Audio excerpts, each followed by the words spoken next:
What is something nobody warns people about enough when it comes to having kids?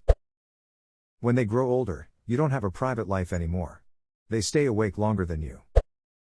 Once they get out of the toddler stage, it can become extremely worrisome and time-consuming to parent them to become good people. They start asking questions, and they form their own opinions.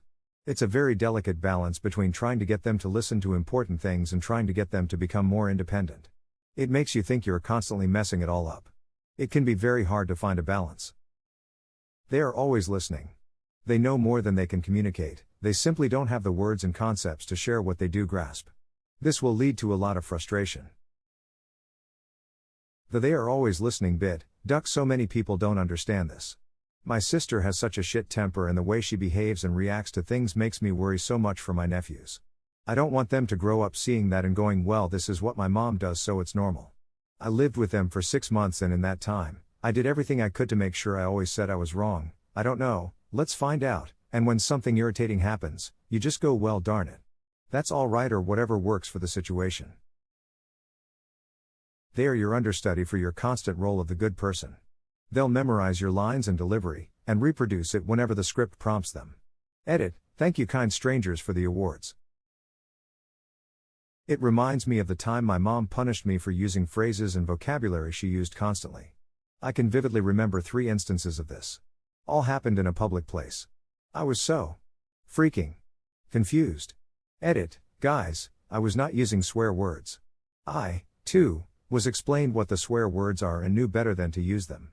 I used colloquialisms, think crap, damn, and a phrase "I'm going to kill myself" to express shock, which caused the biggest, several-hour lasting shitstorm. I got in serious shit in primary school when we had a lady visiting who constantly mispronounced a word, so I corrected her because I thought she was either joking, as grown-ups do, or she didn't know so needed to be told, like the girl in my class who had a lisp, so the teacher constantly corrected her. Hoo boy, I was in trouble for weeks with that one. Wait, your teacher corrected the girl with a speech impediment she had through no fault of her own in front of the whole class, but got mad when you corrected an adult? Shit, that sucks. When I was little, I used to correct my mom's pronunciation of words and she'd get so annoyed with me. I thought it was a joke between us, like I messed with her, but we both knew I wasn't serious. Until one day on the way to the grocery store I did it and she screamed at me for 10 minutes, both on the way there and on the way back, and then ignored me for the rest of the day. I figured out she didn't take it as a joke then. Yeah, no joke, I remember the teacher constantly saying things like, "It's sing not thing." Guess she thought lisps were optional? Your mom sounds hella inconsistent, and what a way to deal with it. I remember this kid in my 5th grade class kept pronouncing strawberry like scrawberry and not even ducking, kidding you. The teacher stopped the lesson, and started writing the word on the board. I vividly remember her making him say the word in parts first, which he absolutely nailed, and then put all the parts together into the full word, which still came out as strawberry. She got pissed and said we weren't going outside to recess until he said it right. Ms. Pepper, fuck you. Not cool. Teresa, very good chance they won't turn out like you think. People seem to often forget that they're raising people as independent thinking individuals whose actions, values, personalities, interests, and capabilities will potentially be completely unlike yours. I've seen a lot of parents struggle hard with that, and frankly, that's a possibility you should have made your peace with before you became a parent. Emo. I just saw a social media post that said something like, "Do you just want a baby or do you want to raise a human?" It was pointing out that everybody wants that cute baby, but that part lasts 1 year. You have to be prepared to raise people who will go out and do good things and disappoint you and screw up and everything in between. This perspective helps me as a kindergarten teacher. I am teaching tiny humans, but they are still people. They will spend the majority of their lives as adults. I often think of them in this way, baby adults, and it helps me to treat them respectfully. I try and give them choice, promote independence, etc., but I still dole out the hugs and compliments to nurture them. Adults could use more hugs and compliments too. So weird you said that. At about 2:30 a.m. this little old lady I work with, newspaper carrier, came up to me and randomly asked me, "Do you need a hug?" I actually took it, and held on for a couple seconds. I really did need that. I recently saw someone I adore that I hadn't seen in a couple months, and when we hugged I realized it was the first time I had had a hug in well over a year. It was an amazing feeling. I need more hugs. You have to parent the kid you have. The books are fine for ideas, your experience, friends' thoughts, pediatricians, therapists. But at the end of it all, you have this complicated little person you're in charge of with their own preferences, feelings, insecurities, abilities, and you have to do what works for them and your family and, of course, also raise someone who isn't a blight on humanity or menace to society. As my mum says, the kid hasn't read the book. Her parents tried to do everything by the book with her and she hated it. She was supposed to have pigtails, wear dresses, learn piano and not go climb trees and play soccer football. She saved pocket money to get her hair cut short and her dad almost hit her for it. Did she stop pushing to be herself? Nope. She is a strong woman, but boy, does she have some scars on her soul.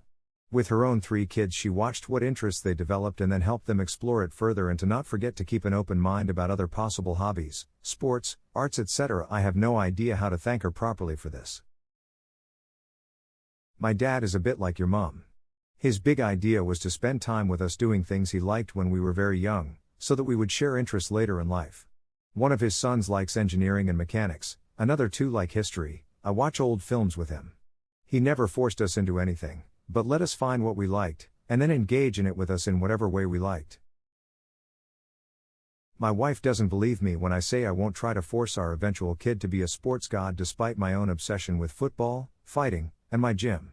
If my kid wants to be an artist, I'm gonna ducking learn how to paint so I can teach them how to paint. How important the years between 7 and 12 are for building a bond, one that lasts into the teenage years. They are so hard to listen to at that age with all the starts and stops in conversation, and they talk about the most boring things, but it is so important to listen and converse at those ages. They will grow into teenagers that will talk to you, and be fun to talk to, but only if you can get through long boring conversations about Minecraft or whatever thing they are currently into. I can remember being about 12 and wanting to share my biggest interest at the time with my mom, that being Bionicle, by reading to her all the books I had been collecting with my allowance. Sometimes she would involuntarily fall asleep, but my God, she tried so hard to show an interest. I really didn't appreciate it at the time, focused on all the times she yawned or fell asleep, but now, 16 years later, we both remember it fondly as the bonding time it really was. My dad had no idea who the characters in Bionicle were, but by God, he was going to listen to us intently and read the Bionicle magazine subscription we had after we did to try and figure it out. Lamau. I would constantly ask my mom to play video games with me since was the only person in the house. She would, but she had no idea what was going on. This was also when 480p was standard and she has poor vision, so she just straight up couldn't make out the details of anything, lol. Bless her soul for putting up with that. Practicing diapers on a doll doesn't count. You're ready when you can do it on a cat. My first daughter was patient and would just let us change her. My second daughter wants nothing more than to roll over and crawl away. There's nowhere for her to go, but she wants to go anyway. It's like, I am physically orders of magnitude stronger than her, how the hell does she still win? My wife usually does bath time with the kids, she enjoys it, it's their little bonding moment. I took over one night while wifey was away and was instructed to put this moisturizer on the baby after the bath. Now not only is the wriggly little bugger actively trying to escape the nappy, she's also greasy and impossible to hold. I'm generally very good at swearing, I use duck like a comma, but that day I got a lot better at it.